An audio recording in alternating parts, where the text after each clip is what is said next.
The town's small park was unusually quiet that afternoon. A soft breeze swirled fallen leaves across the cobblestone paths, and the faint scent of flowers lingered in the air. Most people walking by were wrapped up in their own routines, some rushing to work, others lazily strolling without any sense of hurry. But there was one corner of the park that felt different, almost alive. It was there, under a large oak tree that a simple wooden piano sat, worn at the edges and scratched by years of use. Somehow it had been left there, a forgotten relic, yet someone had clearly taken care of it. A few people had gathered nearby, curious about the music drifting out from under the tree. The notes were soft at first, hesitant even, but they carried something magnetic.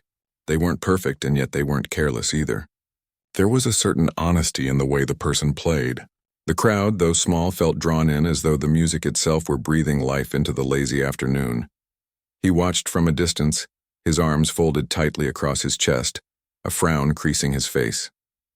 Edward was not used to seeing people play piano this way, so openly, so simply, yet with such effect. He had spent years mastering his craft, performing in grand concert halls where every note had to be precise, every movement polished. To him, music was discipline, technique, and control. And yet here was someone playing in the middle of a park, without a care for technique and still somehow capturing attention. The woman's fingers moved over the keys with ease, though not the kind of mechanical precision Edward was accustomed to. She didn't rush through scales or flashy arpeggios. She played with a rhythm that felt alive, as if each note were a word in a story only she could tell. Her eyes were closed, and there was a softness in her expression, a gentle smile that hinted at pure joy. Her hair fell loosely around her face, and the simplicity of her clothing, the worn coat, the modest shoes, contrasted sharply with the grandeur Edward was used to on stage. He stepped closer, curiosity mixed with irritation. "Who is she?" he muttered under his breath. His pride didn't want to admit it, but he felt an unfamiliar pull, a need to understand why this seemingly ordinary woman had captured the attention of those around her so easily. A few onlookers noticed him watching. "That's Edward Rowan," one whispered to another.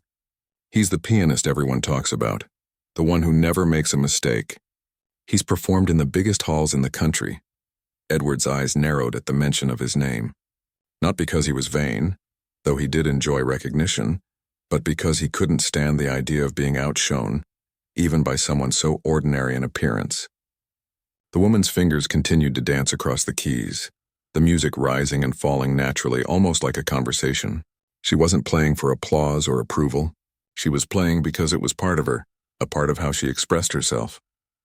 Edward felt a flush of irritation. How dare someone so inexperienced play with such freedom? He had studied theory, technique, and composition for decades. Every note he played was the result of meticulous planning. And yet here was a woman, unknown, untrained by the standards he respected, and still she made people stop and listen. He walked closer, standing just at the edge of the small gathering. "This is quite charming," he said aloud, his voice dripping with subtle sarcasm. She didn't open her eyes or pause. Instead, she shifted slightly and continued, her fingers gliding over the keys, the melody now more confident, more alive. The music seemed to respond to her mood, sometimes hesitant, sometimes playful, but always honest. Edward couldn't believe it. He had seen students who tried to emulate great performers, who practiced for hours and still lacked the soul to truly move an audience. And here was someone playing without technique, yet touching something deeper than the showy performances he was accustomed to. His pride bristled, and he decided he couldn't leave without confronting her. "Excuse me," he said, finally stepping closer so she could hear him. The woman slowly opened her eyes, looking at him with calm curiosity, as if she had been expecting him all along.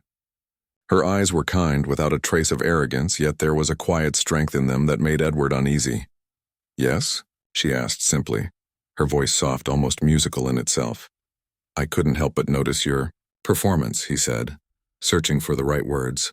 "You have enthusiasm, I suppose. But well, don't you think you should focus on proper technique, on real music? Playing like this, it's hardly respectable for someone serious about the piano." The woman smiled faintly, tilting her head as though considering his words. "I'm not playing for respect or recognition," she said quietly. "I play because I love it, because it feels right to me." That's all that matters. Edward frowned, a flash of disbelief crossing his features. Love isn't enough, he said sharply. Music requires discipline, precision. Without technique, it's just noise. Don't you want to learn properly? She chuckled, a sound that was gentle and unassuming. I've learned in my own way, she replied.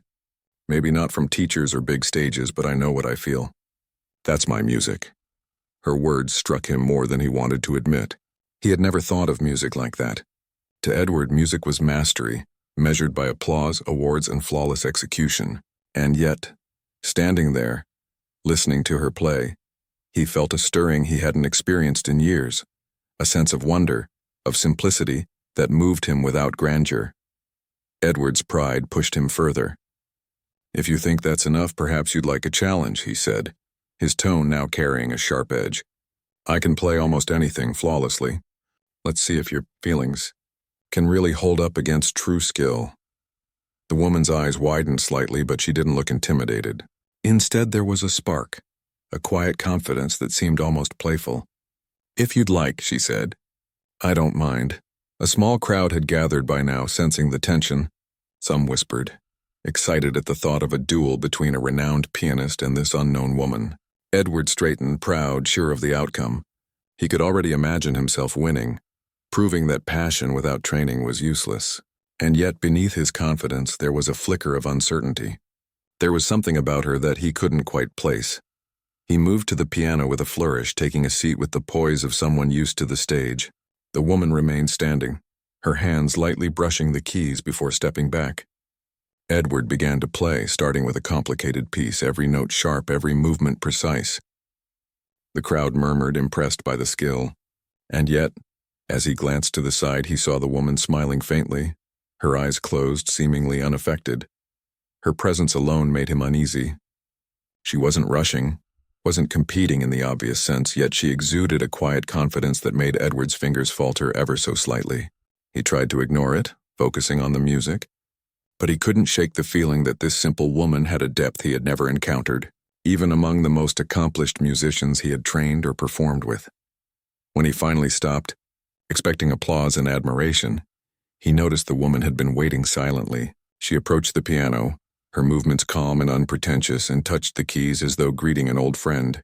The music she began to play was simple, almost naive at first glance. But as the notes flowed, there was a warmth, a life in it that spoke to the hearts of everyone listening. Edward felt a knot in his stomach.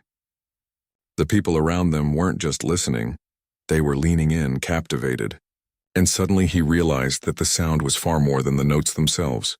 It carried stories, emotions, and a raw honesty that his perfect performance could never match.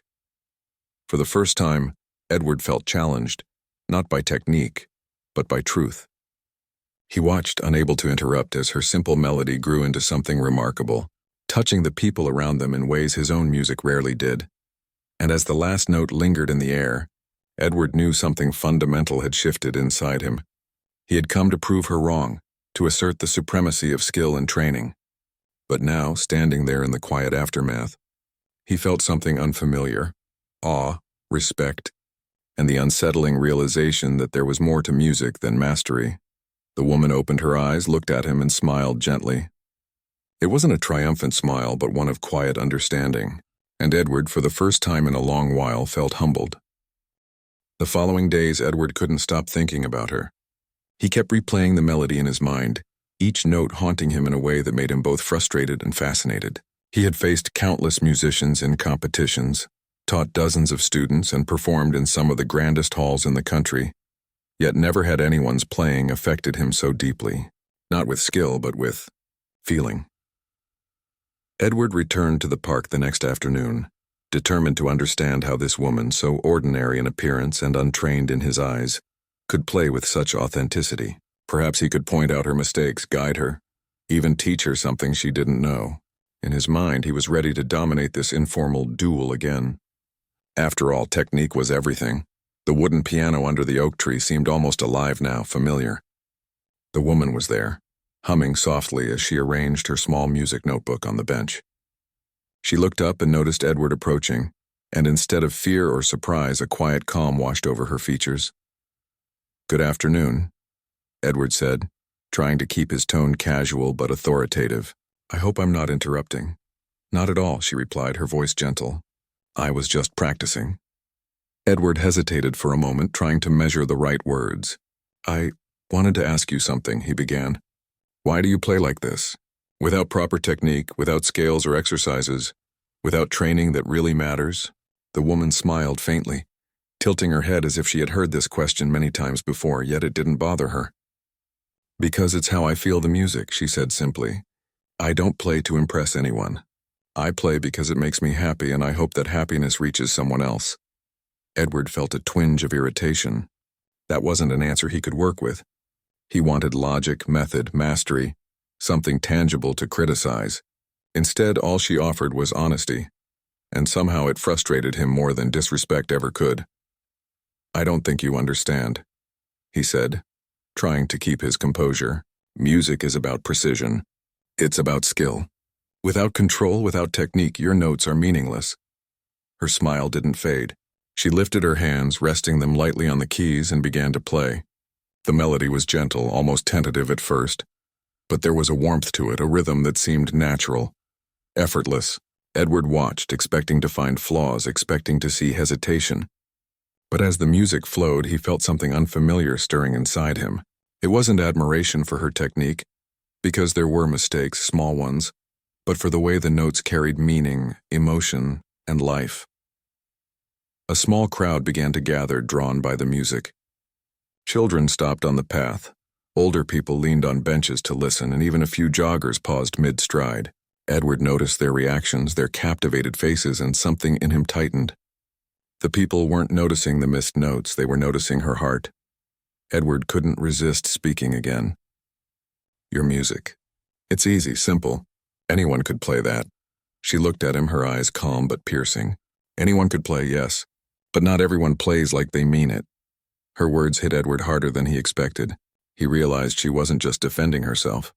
She was stating a truth that he hadn't considered. Skill alone wasn't enough to move people. Technique without heart was empty. Edward frowned and sat at the piano beside her. "I want to see if you can really match a trained pianist," he said. "I'll play something challenging and you play along. Let's see if your heart can stand against skill." Her eyes widened slightly, but she didn't step back. "If you want to," she said softly. Edward began to play a complicated classical piece, his fingers moving almost too fast, hitting every note with perfection. The crowd gasped in admiration. He glanced at her, expecting to see confusion, struggle, maybe even defeat. But the woman closed her eyes and listened carefully. Then she began to play. At first it was tentative, uncertain, as if trying to find her place among the precise technical notes Edward was producing. Yet gradually her confidence grew. She didn't mimic his technique. She followed her own rhythm, her own interpretation. Her music didn't compete note for note, it complemented, twisted and transformed the melody into something alive, something richer than perfection alone could create. Edward's hands faltered once, twice. The crowd leaned in, noticing the shift. He tried to continue, faster, harder, but her presence, her authenticity seemed to change the atmosphere. Every note he played now felt measured against her freedom, against the life she breathed into the music. And then it happened. The moment he had not anticipated. The audience leaned forward, eyes wide, not at the complexity of Edward's playing, but at the emotion she was weaving into the melody. The music wasn't just notes, it was a story. It spoke of hope, of struggle, of quiet joy, and even sorrow. Edward, who had always relied on technique to impress, suddenly felt like a spectator in his own performance. He paused, hand hovering over the keys. She looked at him then, eyes gentle, almost forgiving, and continued.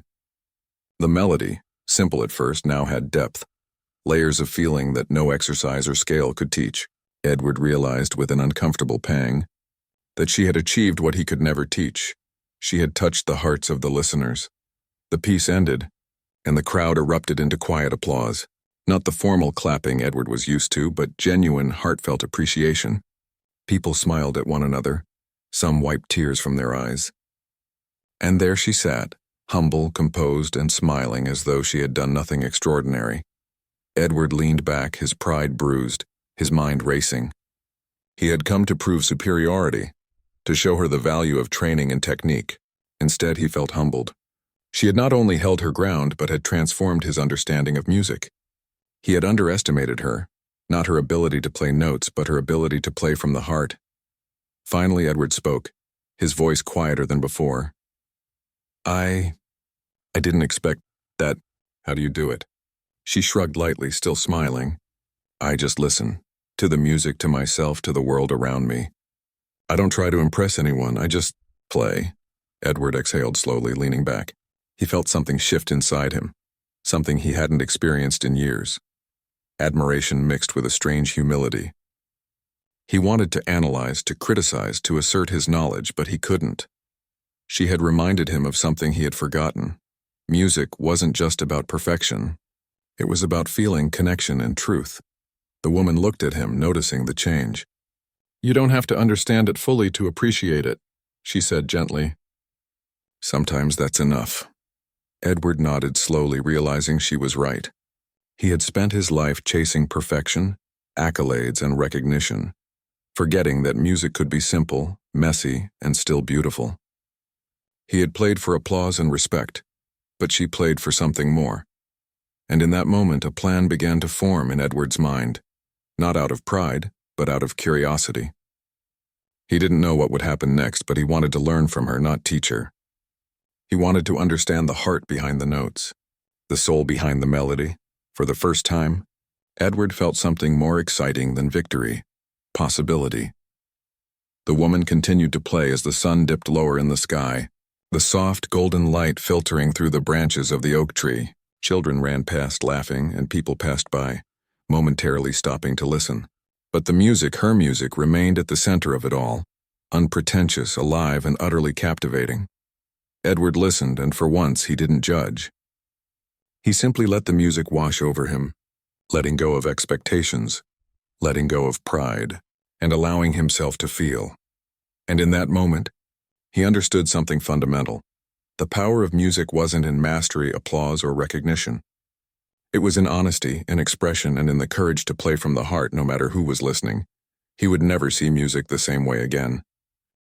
The next weekend, the park felt different. Word had spread quietly among the townspeople about the strange piano duel between the arrogant pianist and the simple woman.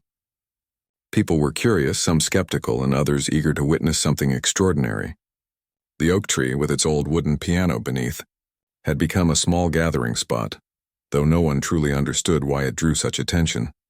Edward arrived early, carrying the weight of both pride and curiosity. He had spent the week thinking about her, replaying every note, every subtle inflection of her melody. He was determined to show her the limits of her heartful playing. He wanted to remind her and himself why mastery mattered. The woman was already there, adjusting her worn music notebook on the bench. She looked calm, as if she had anticipated his arrival. Edward noticed that nothing about her had changed. Simple clothes, no special preparation, just quiet confidence. You're early, she said, looking up and smiling gently. I like to be prepared, Edward replied, trying to sound composed. Today I want this to be a proper performance. No mistakes, no improvisation. Just music, she nodded. I understand. But I play music the way I feel it. I hope that's enough, Edward frowned slightly. Her words were simple, but they carried a quiet defiance. He had come to dominate her with skill, yet he felt a strange unease. A small crowd had gathered, buzzing with anticipation. They had heard rumors of Edward's skill and the woman's unusual talent. Now everyone was waiting to see the showdown unfold. Some whispered among themselves, guessing who would win, while others simply watched quietly, sensing that something different was about to happen. Edward took his seat at the piano first, positioning himself with the poise of someone used to grand stages. He glanced at her and said, I'll start. Try to follow along if you can. The first notes poured from Edward's fingers, crisp and precise. It was a challenging composition, full of sharp turns, rapid scales, and intricate harmonies. The crowd was impressed.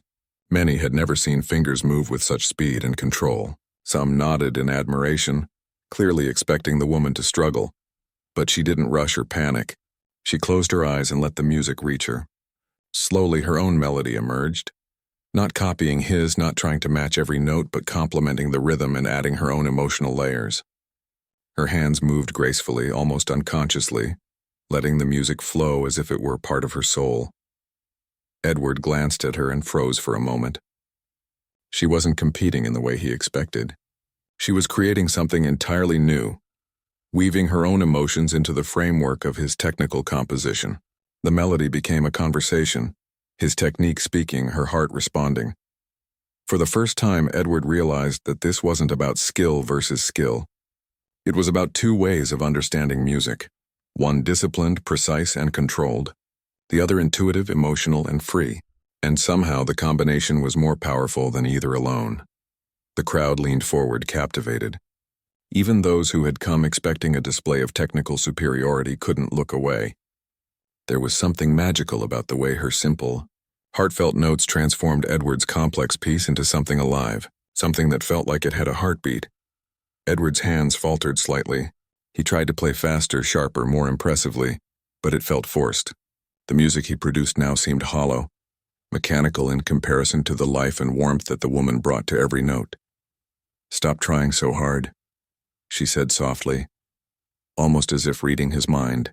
"Listen to it, don't just play it." Her words struck him harder than any audience criticism ever had.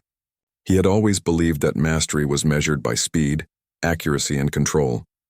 He had never considered that music could speak more powerfully through feeling than through perfection. Edward took a deep breath and slowed his playing, attempting to listen rather than dominate. The crowd noticed the change. His music, still precise, now had an unfamiliar hesitation, a vulnerability that he wasn't used to exposing. And yet in that vulnerability the beauty of the duet emerged.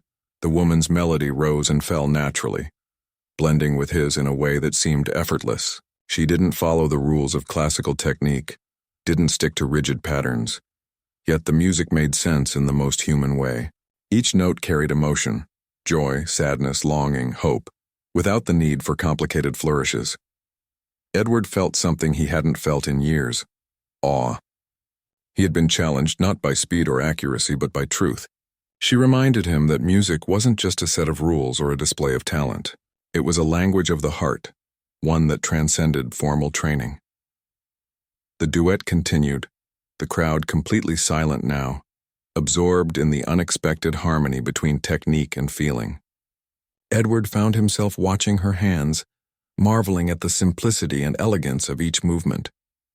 She wasn't trying to impress, yet every note carried intention, depth, and life. He realized then that he had underestimated her completely. This wasn't about who could play faster or more perfectly. This was about connection, authenticity, and courage. The courage to play without fear, without pretending, and without seeking approval. When the final note faded into the late afternoon air, there was a pause, a moment of collective breath-holding, as if the world itself were waiting to see what would happen next. Then quietly at first, the applause began. Soft, hesitant claps grew louder, and soon the entire crowd was cheering not for skill alone, but for the music itself, for the story that the simple woman had told through her melody. Edward leaned back, exhausted and humbled. He had expected to dominate, to show her the limits of her heart-over-technique philosophy. Instead, he had witnessed something he had never encountered before. A musician who could speak directly to the soul, whose simplicity carried power far beyond the intricate patterns he had trained for all his life. The woman looked at him and smiled gently, a quiet, unassuming smile. "Thank you for playing with me," she said softly. "I hope we both learned something today." Edward could only nod, still struggling to find the words. For years he had believed that success meant control, precision, and recognition. Now he realized that there was another measure of mastery: the ability to touch hearts, to move people without needing perfection, to create something honest and human. The crowd began to disperse slowly, chatting excitedly about what they had just witnessed. Edward remained seated at the piano, staring at the keys, thinking about everything he had just experienced. For the first time in a long while, he felt a sense of humility and possibility. Music wasn't about proving yourself anymore, it was about expression, connection, and truth. The woman packed her notebook slowly, her movements unhurried, calm, and deliberate. She glanced at Edward one last time. "You played beautifully," she said quietly. "Not perfect, but with heart. That's what matters most." Edward looked at her, finally understanding. Her way of playing wasn't a threat or a challenge, it was a lesson. And he who had spent so long chasing perfection was ready to learn. As the sun began to dip behind the trees, casting long shadows over the piano, Edward realized something profound. He had always known how to play, but he had forgotten how to feel. And now, through her, he remembered. The park returned to its quiet rhythm, leaves drifting lazily across the cobblestones, but the music lingered, invisible yet palpable, as if the notes themselves had left a mark on the world. Edward stayed seated for a moment longer, letting the sound of her melody echo in his mind, understanding at last that true music could not be measured in notes alone. It had to be felt, lived and shared, and in that realization, Edward knew this was only the beginning. There would be no competition, no need to prove superiority. There was only the music, and the joy of discovering its power anew, side by side with someone who had reminded him what it truly meant to play from the heart. The next morning, Edward woke up with a strange mix of emotions. Pride, humility, and curiosity battled inside him. He had expected to feel victorious after his performance at the park, yet instead he felt unsettled. The memory of her music haunted him, not because it was perfect, but because it was alive. There was something about the way she played that seemed to reach a part of him he had long ignored. The part that loved music for its soul, not its skill. He found himself thinking of the woman constantly. Her calm expression, the simplicity of her movements, and the sincerity in every note she had played. He realized that he wanted to understand her method, not to correct it, but to learn from it. Edward returned to the park that afternoon, earlier than usual. He carried a notebook, not of music scores, but of observations, ideas, and questions. The wooden piano under the oak tree stood quietly, bathed in the soft sunlight. The woman was already there, humming softly, her fingers tracing invisible patterns in the air before she even touched the keys. She looked up and smiled when she saw Edward approaching. "You're early again," she said, as if noting a pattern. I wanted to ask you something." Edward began, hesitating.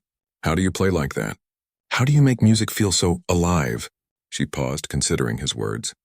"I don't think about it the way you do," she said finally. "I don't follow rules. I don't think about scales or speed or technique. I listen to the music, to myself, and to the world around me. That's how I know what to play." Edward frowned slightly. He had spent years mastering theory, exercises, and technique, and now she was telling him that none of that mattered in the end. And yet, he couldn't deny it. The music she had played the day before had moved him in ways no flawless performance ever had. "Can you show me?" Edward asked cautiously. "Can you teach me how you do it?" She tilted her head and smiled. "I don't really teach like that. But you can watch and listen." For the next few hours, Edward stayed by her side. He watched her play simple pieces, observing how she let the notes flow naturally. He noticed the way she paused, breathed, and let her fingers follow her emotions instead of the printed sheet music. She closed her eyes often, allowing herself to be guided by feeling rather than logic. Edward tried to imitate her approach. At first it was awkward. His fingers hesitated, stiff with years of formal training. The music sounded forced, precise, and lifeless. Frustration bubbled up inside him. He wanted to control it, to get it right, to show that he could master anything. "Stop trying so hard," she said softly. "You're thinking too much. Let the music speak for itself. Don't tell it what to do." Her words irritated him, but he knew they were true. He closed his eyes, took a deep breath, and tried again. Slowly, the music began to shift. The notes were no longer mechanical. They had space, emotion, and a story. Edward realized he had been so focused on winning and proving himself that he had forgotten the joy of playing. Hours passed. The sun moved across the sky, casting dappled shadows on the piano and the ground. Edward felt something changing inside him. He wasn't trying to dominate, impress, or compete. He was simply listening, responding, and allowing the music to guide him. As the day turned to evening, a few people stopped by the park, drawn by the sounds of the piano. Children, older adults, and passers-by paused to listen. Some recognized Edward's skill. Others noticed the simplicity of the woman's playing. But all were captivated by the way their music blended together. Edward realized that something extraordinary was happening. Her simple music wasn't simple at all. It was deceptively powerful. She had found a way to make the most ordinary notes feel extraordinary, and as he played alongside her, he began to understand why. It wasn't about technical skill or flawless execution. It was about honesty. Every note she played came from a genuine place. Every pause, every gentle touch of a key carried intention and emotion. She didn't play to impress anyone, yet somehow she made everyone feel something deeply. Edward leaned back, exhausted but exhilarated. For the first time in his life, he felt that he was learning something real, something beyond technique and theory. He felt that music could be more than perfection. It could be life itself. The woman watched him quietly, her eyes calm. "You're learning," she said simply. "Don't try to control it. Just feel it." Edward nodded slowly, realizing she was right. All his years of formal training had given him skill, but she had given him perspective. And with that perspective, he could finally see what had been missing in his music. As the sun dipped below the horizon, casting long, warm shadows across the park, Edward knew that something profound had shifted inside him. He didn't feel superior. He didn't feel competitive. He felt connected to the music, to the woman, and to the world around him. That evening, as the last notes faded and the park grew quiet, Edward made a decision. He would continue to learn from her, not as a teacher, not as a critic, but as a student of music in its purest form. He wanted to understand how to let the heart guide his hands, how to play with honesty, and how to connect with people through music, just as she had. For the first time, Edward understood that true mastery wasn't about speed or technique. It was about understanding, feeling, and sharing. And in that realization, he felt a joy he had never known before. The woman smiled at him one last time as she packed her notebook. "You'll get there," she said quietly. "Just remember, music is not about showing off. It's about being honest with yourself and with everyone who listens." Edward nodded, feeling a deep sense of gratitude. He had expected a competition, a chance to prove himself superior. Instead, he had found a teacher in the most unexpected form, a simple woman who had reminded him why he had fallen in love with music in the first place. That night, Edward sat at his piano at home. He played slowly, thoughtfully, letting each note resonate. He remembered her words, her movements, and the feeling she had brought to the music. For the first time, his fingers didn't just strike the keys, they responded to his heart. And he realized something even more profound. He had been challenged, humbled, and awakened, not by competition, but by honesty. The next morning, Edward returned to the park, eager to play again. But when he arrived, the woman wasn't there. Only the piano remained, bathed in morning sunlight, waiting. Edward smiled, realizing that the lesson she had given him wasn't about her presence. It was about how he played, how he listened, and how he felt. He sat down, closed his eyes, and let his fingers move naturally. The melody rose and fell, imperfect yet alive. It was no longer about proving skill. It was about telling a story, connecting with anyone who listened, and embracing the beauty of simplicity. And for the first time, Edward truly understood what music could be. Days passed, and Edward continued to practice at home, letting the lessons from the woman guide him. Every note he played now carried a sense of awareness, patience, and honesty. He no longer worried about speed, perfection, or impressing anyone. Instead, he focused on the feeling behind each sound, listening to the music as if it had a life of its own. The townspeople began noticing a change too. Edward, once known for his cold, precise performances, started playing at small local events in cafes and even on street corners. People stopped to listen, captivated not by flashy technique but by the warmth and depth in his music. They were moved, often quietly wiping tears or smiling knowingly, feeling emotions they couldn't explain.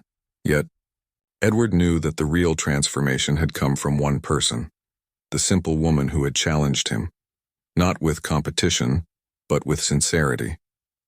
She had disappeared after their last afternoon together, leaving only memories and lessons behind. Edward often found himself wondering about her life, her experiences, and how she had learned to play in such a profound way. One evening, there was a small music gathering in the park under the same oak tree. Edward arrived early, the piano waiting as always. He had decided to perform, not to impress anyone, but to honor the music and the lessons he had learned. As he warmed up, people began to gather. Some were regular listeners, others were new faces drawn by curiosity. Edward's hands hovered over the keys, and then he began to play. The melody was gentle at first, familiar yet infused with emotion. The notes flowed as if they were telling a story, one of struggle, humility, discovery, and ultimately, understanding. Midway through, Edward paused for a moment, then continued with something unexpected. He began incorporating elements from her style, the pauses, the subtle dynamics, the way the melody could breathe and stretch beyond the rules of classical form. The music became a dialogue, a bridge between two worlds, his disciplined mastery and her heartfelt intuition. The crowd was silent, drawn into the spell of the music. Many had never experienced anything like it. Some closed their eyes, letting the sound wash over them. Others leaned in, hanging on every note. Edward could feel their emotions resonating through him. Then, just as the piece reached its climax, Edward noticed someone standing at the edge of the gathering. It was her, the simple woman who had changed everything. She had returned quietly, smiling, as if she had been watching him all along. Edward's heart skipped a beat. He had never expected her to come back. For a moment, he forgot the audience, the piano, even the music itself. All that mattered was her presence. When their eyes met, she nodded slightly, a silent encouragement. Edward took a deep breath and continued playing, now fully aware of her listening, fully embracing the emotions she had taught him to unlock. The final notes lingered in the evening air, soft yet powerful. A hush fell over the crowd, followed by a wave of applause that felt different from any Edward had ever received. It wasn't admiration for skill alone, it was appreciation for honesty, for emotion, for music that spoke directly to the heart. Edward looked at her, and she stepped forward. "You've learned quickly," she said softly, her eyes warm but unreadable. "You've learned that music isn't just about notes, it's about connection." Edward smiled, feeling a mix of relief and gratitude. "I've learned more than I ever imagined, and it's all because of you." She shook her head gently. "No, it was inside you all along. I only reminded you how to find it." The crowd began to disperse slowly, leaving the two of them alone under the oak tree. Edward felt a quiet joy, the kind that comes from understanding something truly important. Then she sat at the piano and began to play a simple tune. Edward had heard her play before, but this time was different. Every note felt alive, almost as if the piano itself were breathing. The melody was simple, yet it carried layers of emotion, stories, and experiences that Edward could feel but could never fully name. As he listened, Edward realized something astonishing. The woman's talent was not only in her ability to play with heart, it was in her ability to transform the ordinary into extraordinary.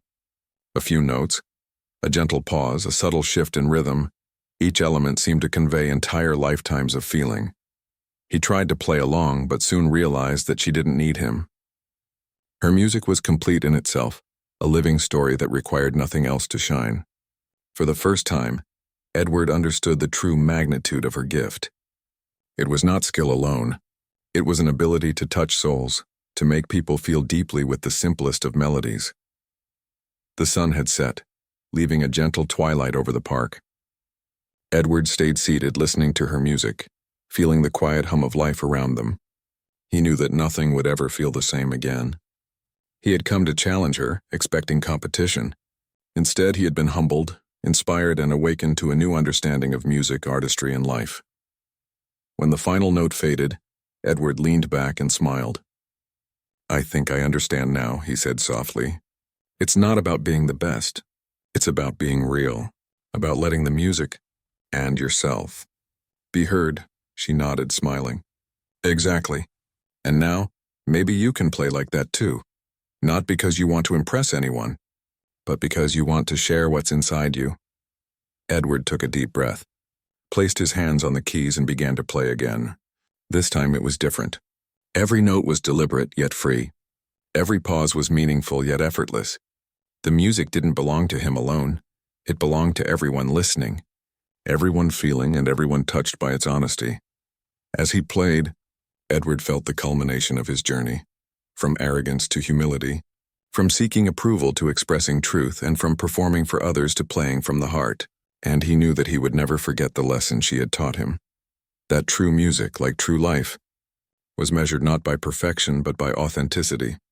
The simple woman watched silently, a serene expression on her face. Edward glanced at her and understood. She had shared more than music.